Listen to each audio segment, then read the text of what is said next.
बृहस्पतिवार की विधि विधान।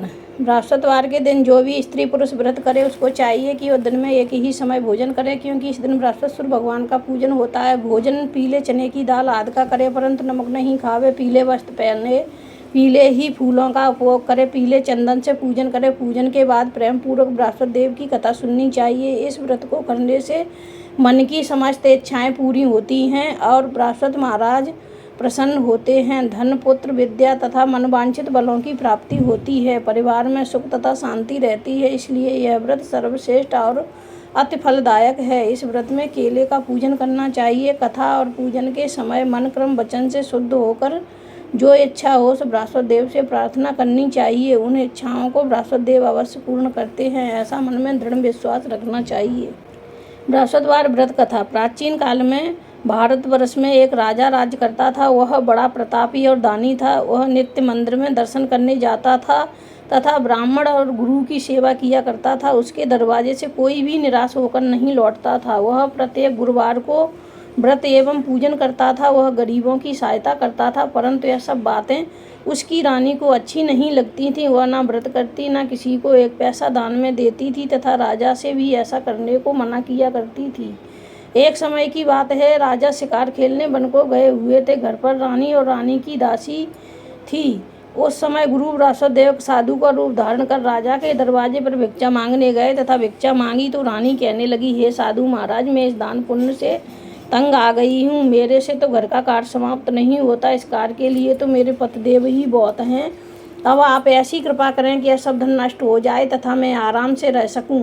साधु बोले, हे देवी, तुम तो बड़ी विचित्र हो। संतान और धन से कोई दुखी नहीं होता, इसको सभी चाहते हैं। पापी भी पुत्र और धन की इच्छा करता है। अगर आपके पास अधिक धन है तो भूखे मनुष्यों को भोजन करवाओ, प्याऊ लगवाओ, ब्राह्मणों को दान दो, धर्मशाला बनवाओ, कुआं, तालाब, बावड़ी, बाग, बगीचे आदि के निर्माण कराओ, निर्धन मनुष्यों की कुंवारी कन्याओं का विवाह कराओ और अनेकों यज्ञादि धर्म करो। इस प्रकार के कर्मों से आपके कुल का नाम आपका परलोक में सार्थक हो जाएगा एवं स्वर्ग की प्राप्ति होगी। मगर वह रानी इन बातों से खुश न हुई। वह बोली, हे साधु महाराज, मुझे ऐसे धन की भी आवश्यकता नहीं जिसको मैं और ही मनुष्यों को दान दूं, जिसको रखने उठाने में मेरा सारा समय ही बर्बाद हो जाए। साधु ने कहा, हे देवी, तुम्हारी ऐसी इच्छा है तो ऐसा ही होगा। मैं तुम्हें बताता हूँ, वैसा ही करना। बृहस्पतिवार के दिन घर को गोबर से लीपना, अपने केशों को धोना, केशों को धोते समय स्नान करना, राजा से कहना कि वह हजामत बनवाए, भोजन में मांस मंद्रा खाना, कपड़े धोबी के यहाँ धुलने डालना। इस प्रकार 7 बृहस्पतिवार करने से तुम्हारा सब धन नष्ट हो जाएगा। ऐसा कहकर साधु महाराज वहाँ से अंतर ध्यान हो गए। रानी ने साधु के कहे अनुसार वैसा ही किया। 3 बृहस्पतिवार ही बीते थे कि उनका समाप्त धन नष्ट हो गया। वह भोजन के लिए दोनों समय तरसने लगे, संसारिक भोगों से दुखी रहने लगे। तब वह राजा रानी से कहने लगा कि रानी, तुम यहाँ पर रहो, मैं दूसरे देश जाता हूँ, क्योंकि यहाँ पर मुझे सभी मनुष्य जानते हैं, इसलिए कोई भी कार्य नहीं कर सकता। देश चोरी परदेश भीख बराबर है। ऐसा कहकर राजा परदेश चला गया। वहाँ जंगल जाता और लकड़ी काट कर लाता तथा शहर में बेचकर अपने दुखी जीवन को बड़ी कठिनता से व्यतीत करता था। इधर राजा के घर रानी और दासी दुखी रहने लगीं। किसी दिन भोजन मिल जाता तो किसी दिन जल पी कर ही रह जाती। एक समय रानी और दासी को 7 रोज बिना भोजन के व्यतीत हो गए तो रानी ने अपनी दासी से कहा, हे दासी, यहाँ पास ही के नगर में मेरी बहन रहती है। वह बड़ी धनवान है। तू उसके पास जा, वहाँ से 5 शेर बेजर मांग ला, कुछ समय के लिए गुजर हो जाएगी। रानी की आज्ञा अनुसार दासी रानी की बहन के घर गई। रानी की बहन उस समय पूजन कर रही थी, क्योंकि उस रोज बृहस्पतिवार था। जब दासी ने रानी की बहन को देखा और उससे बोली, हे रानी, मुझे तुम्हारी बहन ने भेजा है, मेरे लिए 5 शेर बेजर दे दो। इस प्रकार दासी ने अनेक बार कहा, परंतु रानी ने कुछ उत्तर नहीं दिया, क्योंकि वह उस समय बृहस्पतिवार की कथा सुन रही थी। इस प्रकार जब दासी को किसी प्रकार का उत्तर नहीं मिला तो वह बहुत दुखी हुई एवं क्रोध भी आया, परंतु वह बिना कुछ कहे लौटकर अपनी रानी के पास आकर बोली, हे रानी, तुम्हारी बहन तो बहुत ही घमंडी है। वह छोटे लोगों से बात भी नहीं करती, इसलिए उसने मेरी बात का कोई उत्तर नहीं दिया। मैं वापस चली आई। रानी बोली, हे दासी, इसमें उसका कोई दोष नहीं है। जब बुरे दिन आते हैं तब कोई सहारा नहीं देता है, अच्छे बुरे का आपत्ति काल में ही पता लगता है। अब जो ईश्वर की इच्छा होगी वही होगा, यह हमारे भाग्य का दोष है। इधर उस रानी ने देखा कि मेरी बहन की दासी आई थी, परंतु मैं उससे नहीं बोली, इससे वह बहुत दुखी हुई होगी। यह सोच कथा को सुन और विष्णु भगवान का पूजन समाप्त कर वह रानी बहन के घर गई और अपनी बहन से कहने लगी कि हे बहन, मैं बृहस्पतिवार का व्रत कर रही थी, तुम्हारी दासी गई, परंतु जब तक कथा होती है तब तक न उठते हैं न बोलते हैं, इसलिए मैं नहीं बोली। कहो दासी क्यों गई थी? रानी बोली, बहन, हमारे अनाज नहीं था। वैसे तुमसे कोई बात छिपी नहीं है, इस कारण मैंने दासी को तुम्हारे पास 5 सेर भेज लेने के लिए भेजा था। रानी बोली, बहन, बृहस्पति भगवान सभी की मनोकामना पूर्ण करते हैं, देखो शायद तुम्हारे घर में अनाज रखा हो। इस प्रकार के वचन जब रानी ने सुने तो घर के अंदर गई। वहाँ उसे एक घड़ा भेजर का भरा मिल गया। तब वह रानी और दासी बहुत खुशी हुई और दासी कहने लगी, हे रानी, वैसे हमको जब भोजन नहीं मिलता तो हम रोज ही व्रत करते हैं। अगर इनसे बृहस्पतिवार के व्रत की कथा और विधि पूछ ली जाए तो इसे हम भी किया करेंगे। तब उस रानी ने अपनी बहन से पूछा कि हे बहन, बृहस्पतिवार के व्रत की कथा कैसे है तथा यह व्रत कैसे करना चाहिए? रानी की बहन ने कहा, बृहस्पतिवार के व्रत में चना की दाल मुनक्का से विष्णु भगवान का केले की जड़ में पूजन करें तथा दीपक जलावे, पीला भोजन करें तथा कहानी सुने। इससे बृहस्पति भगवान प्रसन्न होकर अन्न, पुत्र वह धन देते हैं। इस प्रकार रानी और दासी दोनों ने निश्चय किया कि बृहस्पति भगवान का पूजन जरूर करेंगे। 7 दिन बाद जब बृहस्पतिवार आया तो उन्होंने व्रत रखा। घुड़सवार में जाकर चना गुड़ बील लाई तथा उसकी दाल से केले की जड़ तथा विष्णु भगवान का पूजन किया। अब भोजन पीला कहाँ से आए? बेचारी बड़ी दुखी हुई, परंतु उन्होंने व्रत किया था, इस कारण गुरु भगवान प्रसन्न थे। 2 थालों में सुंदर पीला भोजन लेकर आए और दासी को देखकर बोले, हे दासी, तुम्हारे और रानी के लिए तुम दोनों खा लेना। दासी भोजन पाकर बड़ी प्रसन्न हुई और रानी से बोली, चलो रानी जी, भोजन कर लो। रानी को इस विषय में कुछ पता नहीं था, इसलिए वह दासी से बोली, तू ही भोजन कर, क्योंकि तू हमारे व्रत में हंसी उड़ाती है।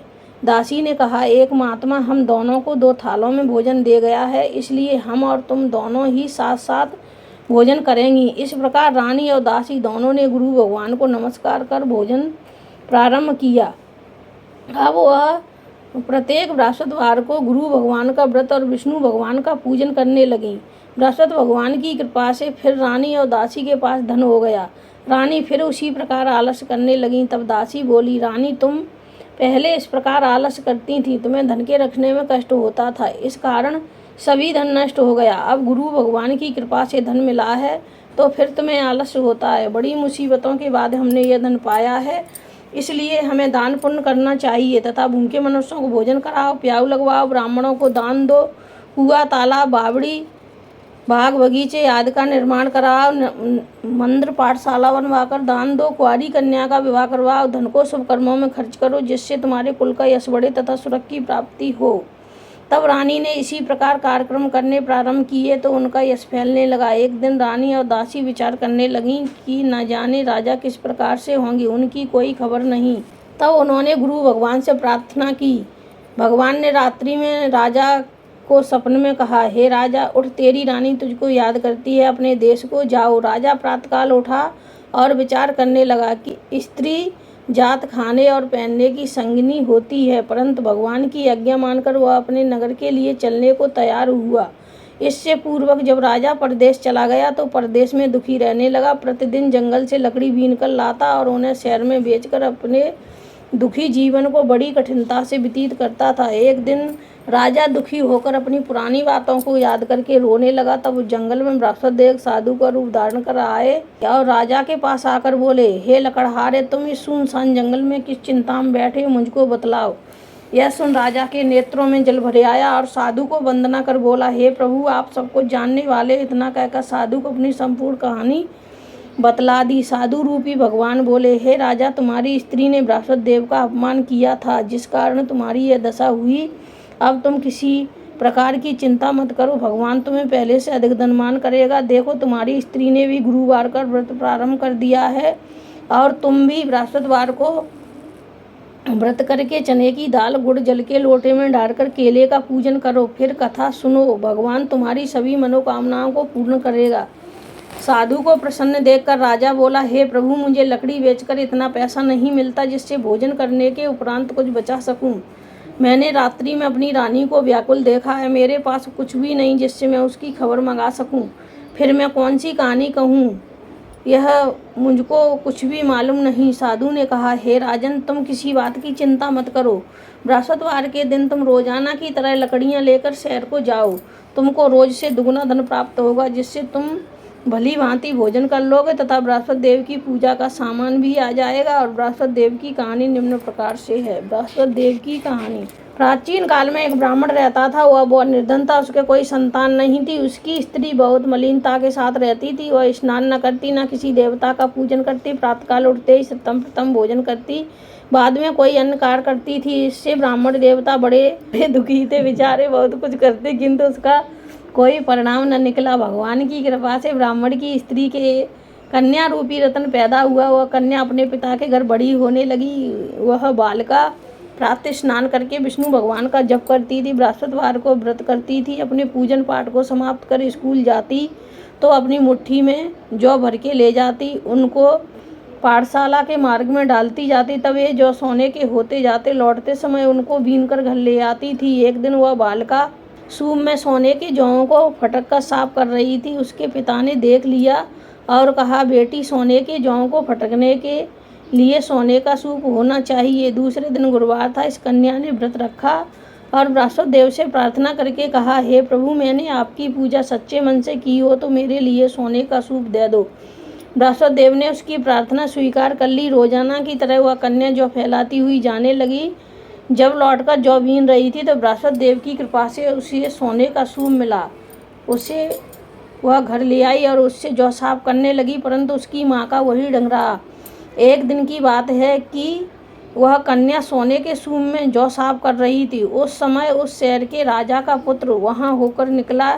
इस कन्या के रूप और कार्य को देखकर मोहित हो गया तथा अपने घर आकर भोजन जल त्याग कर उदासी ही लेट गया। राजा को जब इस बात का पता लगा तो अपने मंत्रियों के साथ उसके पास गए और बोले, हे बेटा, तुम्हें किस बात का कष्ट है? किसी ने अपमान किया है अथवा कोई कारण हो सो कहो, मैं वही कार्य करूँगा जिससे तुम्हें प्रसन्नता हो।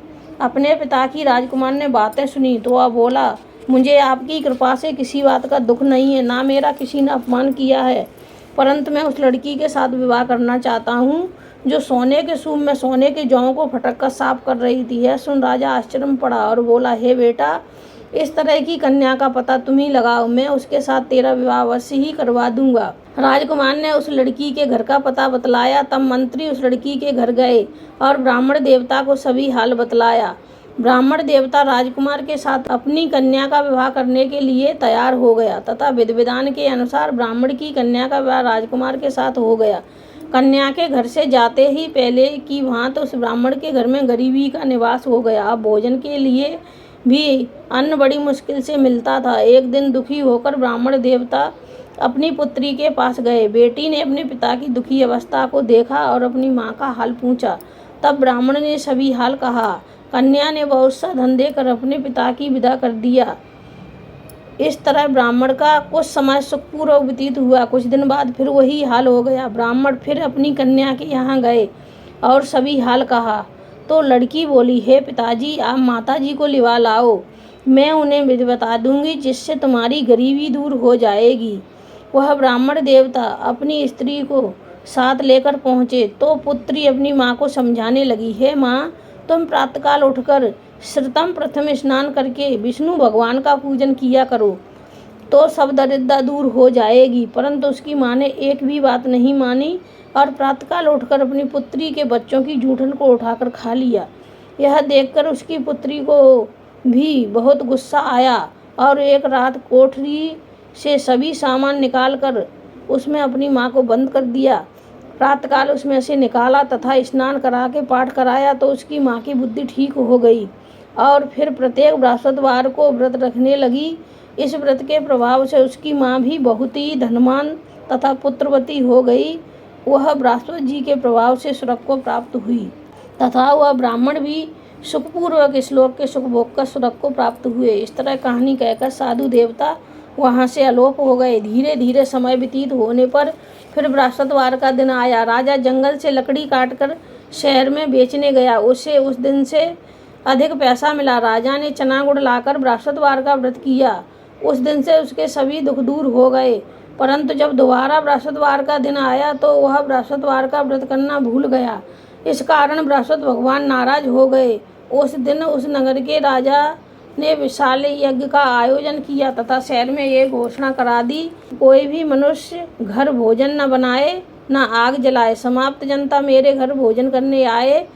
इस आज्ञा को जो न मानेगा उसके लिए फांसी की सजा दी जाएगी। इस तरह की घोषणा संपूर्ण नगर में करवा दी गई। राजा की आज्ञा अनुसार शहर के सभी लोग भोजन करने गए, लेकिन लकड़हारा कुछ देर से पहुंचा, इसलिए राजा उसको अपने साथ घर लिवा ले गए। जब वह उसे घर पर भोजन करा रहे थे तो रानी की दृष्टि उसी कुटी पर पड़ी जिस पर उसका हार लटका हुआ था। वह वहां दिखाई नहीं दिया। रानी ने निश्चय किया कि मेरा हार इसी मनुष्य ने चुरा लिया है। उसी समय सैनिक को बुलवाकर राजा जेलखाने में डलवा दिया। जब राजा जेलखाने में पड़ गया और बहुत दुखी होकर विचार करने लगा कि ना जाने कौन से पूर्व जन्म के कर्म से मेरे लिए दुख प्राप्त हुआ है, वह उसी साधु की याद करने लगा कि जो जंगल में मिला था। उसी समय तत्काल बृहस्पति देव साधु के रूप में प्रकट हो गए और उसकी दशा को देखकर कहने लगे, अरे मूर्ख, तूने बृहस्पति देवता की कथा नहीं कही, इसी कारण तेरे को दुख प्राप्त हुआ है। अब चिंता मत कर, बृहस्पतिवार के दिन जेलखाने के दरवाजे पर रुपए पड़े मिलेंगे, उनसे तुम बृहस्पति देव की पूजा करना, तेरे सभी कष्ट दूर हो जाएंगे। बृहस्पतिवार के रोज उसे रुपए पड़े मिले। राजा ने कथा कही। उसी रात्रि को बृहस्पति देव ने उस नगर के राजा को सपने में कहा, हे राजा, तुमने जिस आदमी को जेलखाने में बंद कर दिया है और वह निर्दोष है, वह राजा है, छोड़ देना। रानी का हार उसी खुटी पर लटका हुआ है। अगर तू ऐसा नहीं करेगा तो मैं तेरे राज्य को नष्ट कर दूंगा। इस तरह रात्रि के सपन को देखकर राजा प्रातःकाल उठा और खुटी पर हाथ देखकर लकड़हारे को बुलाकर क्षमा मांगी तथा राजा के योग्य सुंदर वस्त्र आभूषण देकर विदा कर दिया। साधु की आज्ञा अनुसार राजा अपने नगर के लिए चल दिया। राजा नगर के निकट पहुंचा तो उसे बड़ा ही आश्चर्य हुआ। नगर में पहले से अधिक बाग तालाब हुए तथा बहुत सी धर्मशाला बन गए। धर्मशाला मंदिर याद बन गए हैं। राजा ने पूछा कि किसका बाग और धर्मशाला है। तब नगर के सब लोग कहने लगे, यह सब रानी के हैं। राजा को आश्चर्य हुआ और गुस्सा भी आया। जब रानी ने यह खबर सुनी कि राजा आ रहे हैं तो उसने अपनी दासी से कहा कि हे दासी, देख, राजा हमको कितनी बुरी हालत में छोड़ गए थे। वह हमारी ऐसी हालत देखकर लौट न जाएं, इसलिए तू दरवाजे पर खड़ी हो जा। रानी की आज्ञा अनुसार दासी दरवाजे पर खड़ी हो गई और राजा आए तो उन्हें लिवा लाई। तब राजा ने क्रोध करके अपनी तलवार निकाली और पूछने लगे, यह बताओ कि यह धन तुम्हें कैसे प्राप्त हुआ है। तब उन्होंने कहा कि हमें यह सब धन बृहस्पति देव के व्रत के प्रभाव से प्राप्त हुआ है। राजा ने निश्चय किया कि 7 रोज बाद सभी बृहस्पति देव का पूजन करते हैं, परंतु मैं रोजाना दिन में 3 बार कहानी कहा करूँगा तथा रोज व्रत किया करूँगा। अब हर समय राजा के दुपट्टे में चना की दाल बंधी रहती तथा वह दिन में 3 बार कहानी कहता। एक रोज राजा ने विचार किया, चलो अपनी बहन के यहाँ हो आए। इस तरह निश्चय कर राजा घोड़े पर सवार हो अपनी बहन के यहाँ को निकला। मार्ग में उसने देखा कि कुछ आदमी मुर्दे को लिए जा रहे हैं। उन्हें रोककर राजा कहने लगा, अरे भैया, मेरी बृहस्पतिवार की कहानी सुन लो। वे बोले, हमारा आदमी मर गया है, उसको अपनी कथा की पड़ी है। परंतु कुछ आदमी बोले, अच्छा कहो, हम तुम्हारी कथा भी सुनेंगे। राजा ने दाल निकाली और कथा कहने लगा। जब कथा आदि हुई कि मुर्दा हिलने लगा। जब कथा समाप्त हो गई तो राम राम कह के खड़ा हो गया। आगे मार्ग में उसे एक किसान खेत में हल चलाता मिला। राजा ने उसे देखा और उससे बोला, अरे भैया, तुम मेरी बृहस्पतिवार की कथा सुन लो। किसान बोला, जब तक मैं तेरी कथा सुनूंगा तब तक 4 रैया जोत न लूँगा। जा अपनी कथा किसी और को सुनाना। इस तरह राजा आगे चलने लगा। राजा के हटते ही बैल पछाड़ खाकर गिर गए तथा किसान के पेट में बहुत जोर से दर्द होने लगा। उस समय उसकी माँ रोटी लेकर आई। उसने देखा तो अपने पुत्र से हाल पूछा। बेटे ने सभी हाल कह दिया। बुढ़िया दौड़ी दौड़ी उस घुड़सवार के पास गई और उससे बोली, मैं तेरी कथा सुनूंगी, तू अपनी कथा मेरे खेत पर चलकर कहना। राजा ने बुढ़िया के खेत पर जाकर कथा कही, जिसको सुनकर उसके बैल खड़े हुए तथा किसान के पेट का दर्द बंद हो गया। राजा अपनी बहन के घर कुशल पूर्वक पहुंच गया। बहन ने भाई की खूब मेहमानी की। दूसरे रोज राजा प्रातःकाल जागा तो देखने लगा सब लोग भोजन कर रहे हैं। राजा ने अपनी बहन से कहा कि ऐसा कोई मनुष्य है जिसने भोजन नहीं किया हो, वह बृहस्पतिवार की कथा सुन ले। बहन बोली, हे भैया, यह देश ऐसा ही है, पहले यहाँ भोजन करते हैं, बाद में अन्य काम करते हैं। अगर कोई पड़ोस में हो तो देख आऊँ। वह ऐसा कहकर चली गई, परंतु उससे कोई व्यक्ति नहीं मिला जिसने भोजन न किया हो। अंत वह एक कुम्हार के घर गई जिसका लड़का बीमार था। उसे मालूम हुआ कि उनके यहाँ 3 रोज से किसी ने भोजन नहीं किया है। रानी ने अपने भाई की कथा सुनने के लिए कुम्हार से कहा। वह कथा सुनने को तैयार हो गया। राजा ने उसके यहाँ जाकर बृहस्पतिवार की कथा कही, जिसको सुनकर उसका लड़का ठीक हो गया। अब तो राजा की प्रशंसा होने लगी। एक रोज राजा ने अपनी बहन से कहा कि हे बहन, हम अपने घर जाएंगे, तुम भी तैयार हो जाओ। राजा की बहन ने अपनी सास से पूछा तो सास बोली, हाँ चली जा, परंतु अपने लड़कों को मत ले जाना, क्योंकि तेरे भाई के कोई औलाद नहीं होती है। बहन ने अपने भैया से कहा, हे भैया, मैं तो चलूँगी, परंतु कोई बालक नहीं जाएगा। राजा बोला, जब कोई बालक नहीं चलेगा तब वो तुम ही चलकर क्या करोगी। बड़े दुखी मन से राजा अपने नगर को लौट आया। राजा ने अपनी रानी से कहा, हम निर्वंशी राजा हैं, हमारा मुख देखने का धर्म नहीं है, और इस उदासी के कारण उसने कुछ भोजन भी नहीं किया। रानी बोली, हे स्वामी, बृहस्पति देव हमें औलाद अवश्य देंगे। उसी रात को बृहस्पति देव ने राजा से सपने में कहा, हे राजा, उठ, सोच को त्याग दे, तेरी रानी गर्भ से है, 9वें महीने में उसके गर्भ से एक सुंदर पुत्र पैदा होगा। तब राजा बोला, हे रानी, स्त्री बिना भोजन के रह सकती है, बात कहे बिना नहीं रह सकती। जब मेरी बहन आए तो उससे कुछ मत कहना। जब राजा की बहन ने यह सुसमाचार सुना तो बहुत खुशी हुई तथा बधाई लेकर अपने भाई के यहाँ आई। तभी रानी ने कहा, घोड़ा चढ़ तो नहीं आई, गधा चढ़ी आई। राजा की बहन बोली, भाभी, मैं इस प्रकार न कहती तो तुम्हें संतान कैसे मिलती। बृहस्पति देव ऐसे ही हैं, जैसी जिसके मन में कामना है वैसी सभी को पूर्ण करते हैं। जो श्रद्धा भावना पूर्वक कथा पढ़ता है एवं सुनता है और दूसरों को सुनाता है, बृहस्पति देव उसकी सभी मनोकामनाएं पूर्ण करते हैं तथा उसकी सदैव रक्षा करते हैं। संसार में जो मनुष्य श्रद्धा भावना से गुरु भगवान का पूजन व्रत सच्चे हृदय से करते हैं तो उनकी सभी मनोकामनाएं पूर्ण होती हैं। जैसे सच्ची भावना से रानी और राजा ने उनकी कथा का गुणगान किया तो उनकी सभी इच्छाएं बृहस्पति देव जी ने पूर्ण की। इसलिए सबको कथा सुनने के बाद प्रसाद लेकर जाना चाहिए। हृदय से उनका नमन करते हुए जयकारा बोलना चाहिए। बोलो बृहस्पति देव की जय, बोल विष्णु भगवान की जय।